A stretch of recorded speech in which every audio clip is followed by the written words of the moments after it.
puis dernier élément qui commence à venir au début des années 90, mais qui là est à ce moment-là encore hors circuit, c'est Beppe Grillo et qui c'est et d'où il vient et comment il se construit. Alors Beppe Grillo, le génois, le comique génois, c'est un personnage qui a inventé une partie de sa vie.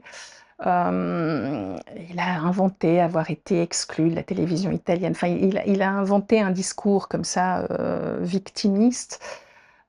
Et c'est un personnage qui va être fortement nourri par les bouleversements, mais y compris par la société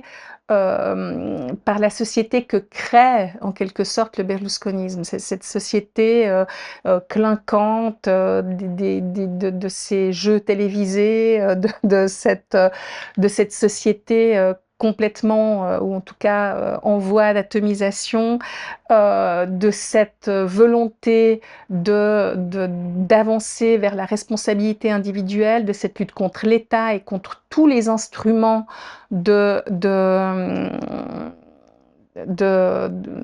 tous les instruments sociaux comme les syndicats notamment. Donc en fait, on a affaire à un personnage qui va avancer des points de vue politiques très proches des points de vue politiques qui sont avancés par quelqu'un comme Berlusconi. Ils ont d'ailleurs le même type de représentation.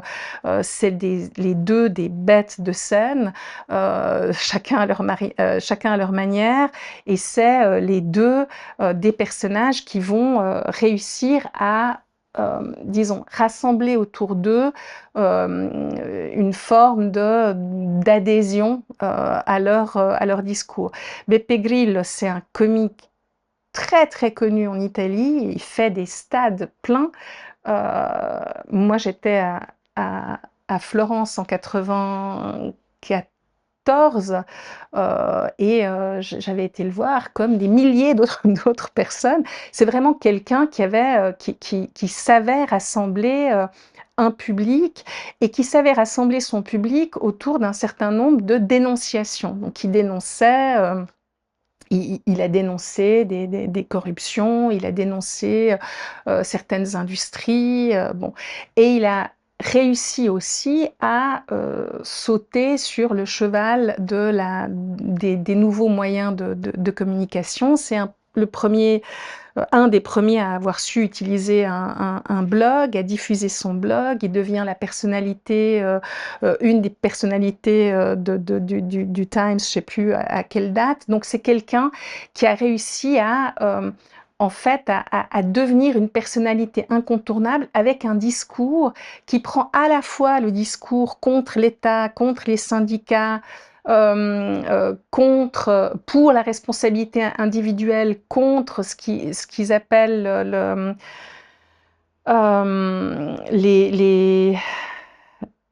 l'assistentialisme. Bon, donc cette idée-là qui est quand même bien ancrée à droite, et à la fois qui arrive à bondir sur des éléments sur lesquels la gauche présente à ce moment-là et organisée à ce moment-là n'a pas réussi à embrancher, comme la question écologique, comme la défense de la propriété publique de l'eau, etc. Donc en fait, Grill arrive à mélanger des instances qui sont assez à gauche, de mouvements sociaux qui sont très très présents dans l'Italie de la fin des années 90 et du début des années 2000. C'est vraiment une époque où vous avez toute une série de mouvements qui se créent. C'est vraiment des vagues, hein, c'est des ondes, comme disait Nanni Moretti, c'est des ondes qui arrivent sur la scène politique italienne. Et qui sentent bien, et dont les membres sentent bien la délégitimation des organisations politiques traditionnelles telles qu'elles se présentent, et en particulier le Parti démocrate qui a été aux affaires, qui a privatisé, qui a voulu entrer lui aussi dans une forme de social-libéralisme où le mot social a de moins en moins d'importance. Et, Et donc, Grillo apparaît comme un personnage qui est capable de rassembler en fait ces deux ailes, en fait. Et de fait, c'est un passage. Moi, enfin, je l'ai écrit. J'ai encore des échanges assez vifs à propos de cet article, parce que je pense que Grillo a été un moment de passage, je dirais, indispensable pour la situation dans laquelle on est aujourd'hui à droite, c'est-à-dire pour le passage vers une banalisation de la droite, de droite. Voilà.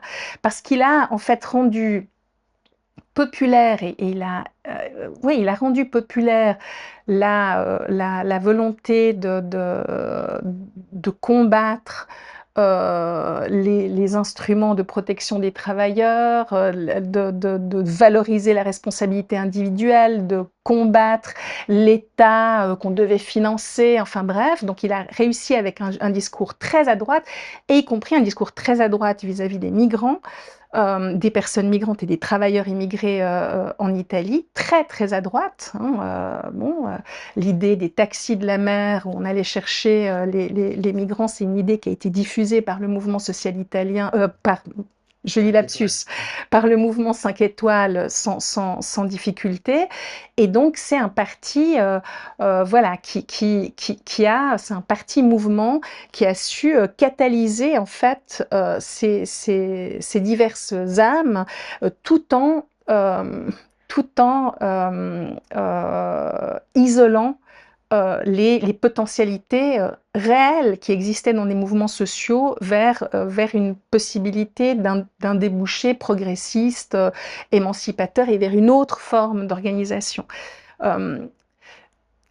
Disons, si on regarde pendant les années où le mouvement 5 étoiles monte et commence à gagner des suffrages, c'est des années où partout dans le monde, vous avez les indignés, Nuit debout, enfin, il se passe énormément de choses à gauche, hein, et de volonté de mobilisation à gauche qui vont donner en Espagne, alors avec voilà, des hauts et des bas, le bien et le mal, mais bon, qui vont donner voilà. Donc on a affaire à un mouvement extraordinairement important qui vise à l'émancipation. Ce mouvement-là en Italie n'a pas lieu. Il n'a pas lieu parce qu'il est catalysé, enfin il est enfermé en quelque sorte dans la proposition politique du mouvement 5 étoiles qu'on présente comme un mouvement de gauche, qui était ni de droite ni de gauche, mais on sait bien, quand on est ni de droite ni de gauche, en règle générale, on est de droite, mais ça, bon, et donc qui en fait, oui, complètement écarté la possibilité que ces mouvements, comme le mouvement sur le référendum sur l'eau publique, qui a été un truc monstre en Italie, ben il a empêché la présence du mouvement 5 étoiles, a empêché que ce mouvement débouche sur quelque chose d'autre. Et c'est pour ça que je pense qu'on ne peut pas penser la fin, enfin, si tant est qu'on puisse parler de fin, mais disons, le désastre, pour reprendre l'idée de l'historien Perry Anderson italien, de la gauche italienne, sans penser ce passage par le mouvement 5 étoiles qui a effectivement, disons, bouché les voies d'une possible ouverture progressiste de ces mouvements, de ces ondes mouvementistes.